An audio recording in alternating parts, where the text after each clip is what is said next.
BJP రాష్ట్ర అధికార ప్రతినిధిగా నియమించినందుకు దర్శనపు శ్రీనివాస్ ఆ పార్టీ పెద్దలకు కృతజ్ఞతలు తెలిపారు. పార్టీ పిలుపునిచ్చిన ప్రతి కార్యక్రమాన్ని విజయవంతం చేస్తామని స్పష్టం చేశారు. గుంటూరులో ఏర్పాటు చేసిన మీడియా సమావేశంలో దర్శనపు శ్రీనివాస్ బీజేపీ జిల్లా అధ్యక్షులు చెరుకూరి తిరుపతిరావుతో కలిసి మాట్లాడారు. రైతుల గురించి మాట్లాడే అర్హత జగన్కు లేదన్నారు. కూటమి పాలనలో రైతులు సంతోషంగా ఉన్నారని వివరించారు. బీజేపీ రాష్ట్ర అధికార ప్రతినిధిగా నియమించిన దర్శనపు శ్రీనివాస్ కు మాజీ మంత్రి డొక్క మాణిక్యవర ప్రసాద్ శుభాకాంక్షలు తెలిపారు. బీజేపీ వాయిస్ సమర్థవంతంగా వినిపించాలని సూచించారు. దర్శనపు శ్రీనివాస్ ఆంధ్రప్రదేశ్ రాష్ట్ర అధికార ప్రతినిధిగా నన్ను నియమించడం జరిగింది. భారతీయ జనతా పార్టీ ఏ వేదిక మీదైనా కానీ పేద వర్గాల గొంతుగా నేను మాట్లాడటానికి నన్ను పార్టీ నియమించింది. ఈ సందర్భంగా భారతీయ జనతా పార్టీ రాష్ట్ర అధ్యక్షులు పివిఎన్ మాధవ్ గారికి, అదేవిధంగా మా పార్టీని నడిపించే ఆర్గనైజింగ్ సెక్రటరీ మధుకర్జీకి నేను శిరస్సు వంచి నమస్కరించి పార్టీ నియామకానికి పార్టీ ఏ కార్యక్రమాన్ని చేపట్టినా నిబద్ధతతో పనిచేస్తానని పార్టీ నాయకులందరికీ కూడా తెలియజేస్తూ, గౌరవ సుజనా చౌదరి గారికి కూడా నేను ధన్యవాదాలు తెలియజేసుకుంటూ, అదేవిధంగా మా జిల్లా అధ్యక్షులు చెరుకూరి తిరుపతిరావు గారికి కూడా ప్రత్యేకమైన ధన్యవాదాలు తెలియజేసుకుంటూ, ఈరోజు రాష్ట్రంలో కూటమి ప్రభుత్వం ఏర్పడి దాదాపుగా సంవత్సరం పైన అవుతుంది. రైతులకు కానీ అన్ని వర్గాల ప్రజలకు కానీ రాష్ట్ర ప్రభుత్వం ఎన్నో కార్యక్రమాలు చేస్తుంటే ఈ దుర్మార్గుడైన జగన్మోహన్ రెడ్డి ఈరోజు రైతుల గురించి మాట్లాడుతున్నారు. రైతులకు యూరియా అందట్లేదని అనేకమైన విషయాల్లో రైతుల విషయంలో జగన్మోహన్ రెడ్డి మాట్లాడే అర్హత లేదు. ఎందుకంటే జగన్మోహన్ రెడ్డి రైతుల గురించి కాదు మాట్లాడాల్సింది, గంజాయి పంట గురించి మాట్లాడాలి. గంజాయి సేవించే వ్యక్తులు ఈరోజు రైతుల గురించి మాట్లాడటం సిగ్గుచారంగా ఉంది. రాష్ట్ర ప్రభుత్వం ఎన్నో సేవా కార్యక్రమాలు పేద వర్గాలకి, మహిళలకి బస్సు పథకం కానీ, ఉచిత బస్సు పథకం కానీ, అనేకమైన యూరియా కొరతే లేదు. ఇప్పటికే దాదాపుగా కేంద్ర ప్రభుత్వం 17,000 టన్నులు ఈ 2 రోజుల క్రితం కాకినాడ పోర్టుకు పంపించడం జరిగింది. ఈరోజు జగన్మోహన్ రెడ్డి రాష్ట్రంలో కూటమి ప్రభుత్వంపై అసత్య ప్రచారం చేస్తే చూస్తూ ఊరుకోం. నేను ఈ కార్యక్రమానికి ఏర్పాటు చేస్తే వచ్చిన ప్రతి ఒక్క పెద్దలందరూ కూడా నమస్కారం.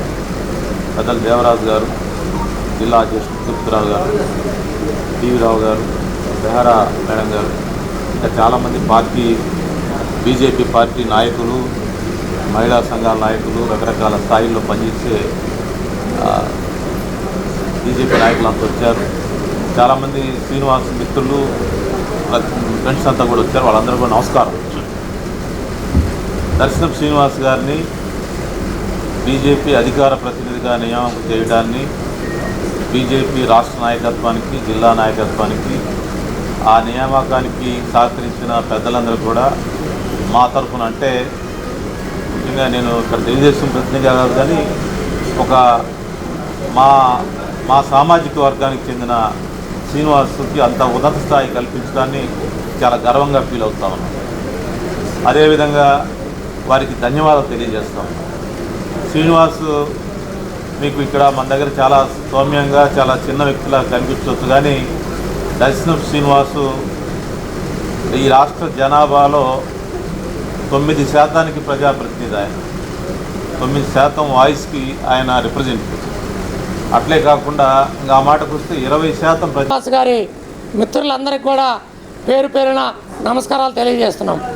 దర్శనపు శ్రీనివాస్ గారు 2014లో భారతీయ జనతా పార్టీలో చేరడం, ఆ తర్వాత వారు అనేక ధార్మిక కార్యక్రమాలు ఎన్నో చేయటం, అలాగే భారతీయ జనతా పార్టీ కార్యక్రమాల్లో ఎంతో మంచి కార్యక్రమాలు చేయటం, అలాగే వారు చేస్తున్నటువంటి కార్యక్రమాలను రాష్ట్ర పార్టీ వారు గుర్తించి వారికి 2019లో వేమూరు నుంచి పోటీ చేసే అవకాశం కల్పించింది భారతీయ జనతా పార్టీ. వారి యొక్క సేవలు పార్టీకి ఎంతో అవసరం అని చెప్పి మా రాష్ట్ర పార్టీ వారు గుర్తించి వారికి వేమూరు నియోజకవర్గ బీజేపీ అభ్యర్థిగా నిలవడం, వారు ఎలక్షన్లో పోటీ చేసిన తర్వాత అది బాపట్లకి వెళ్ళడంలో